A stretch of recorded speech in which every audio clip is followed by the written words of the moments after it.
So we know that several men fought off and pursued Usman Khan, the London Bridge terrorist, who stabbed 5 people, killing 2 on the 29th of November this year. One of those men was Łukasz Kosowicz. He's a Polish man who was working at the venue, and the courage that that man showed is quite incredible. Łukasz pulls off the wall this narwhal tusk. He takes the fight on. There's a vicious knife fight in which Łukasz takes 5 cuts all the way up his arm. He's hurt badly. He doesn't flinch for a moment, and the assailant falls out onto the steps. Łukasz is right behind him in pursuit, and he's shouting and screaming at those on the pavement to run for their lives. Łukasz at that point is hurting badly. He's lost the strength in his left arm. But I tell you what, he was there to the end. So despite being injured, like slashed several times, Łukasz kept going and pursued the jihadist. And quite rightly, Łukasz is going to receive an honour for his bravery from his home country, Poland. When I heard this, it got me thinking. It got me thinking about the disparity between the way Poland treats its heroes and Britain treats its heroes. So how many of you remember back in 2017, a guy called Roy Lana, who fought off knife-wielding jihadists who had just ploughed into pedestrians on London Bridge, then made their way into Borough Market where they were stabbing people. Roy heard one of the jihadists shout, "This is for Allah." And Roy's response was, "F that, I'm Millwall," and he went after them.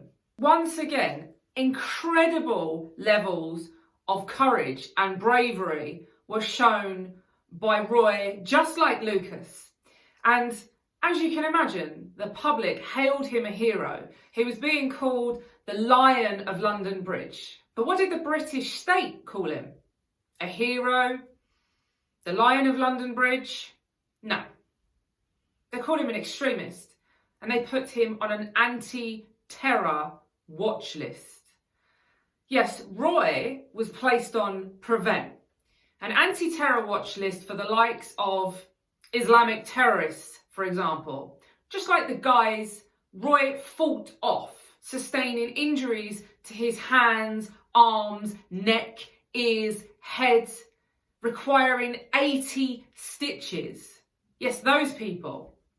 Roy was placed on the very same list. And although these things don't tend to shock me as much these days, because I myself have been hounded and persecuted and wrongly labelled by the state, I just think it's such a remarkable contrast between the way the British establishment treats people who are heroic, people who show bravery. Even the media went out of their way to condemn this man, a smear campaign against Roy. And then by contrast, you have Poland, which is really one of the last patriotic, nationalist countries left in Europe, apart from, say, Hungary, but one of the last strongholds. And here they are, quite rightly, honouring one of their heroes, celebrating the fact that it was one of their citizens in the UK that fought off a terrorist. I have lots of Polish friends, and it's no secret that I love the country, love the people, but above all, I just have so much respect for the fact that they are unashamedly patriotic, and there is nothing to be ashamed of. When you do something in the name of your country and your people, you should be honoured for it, not slandered.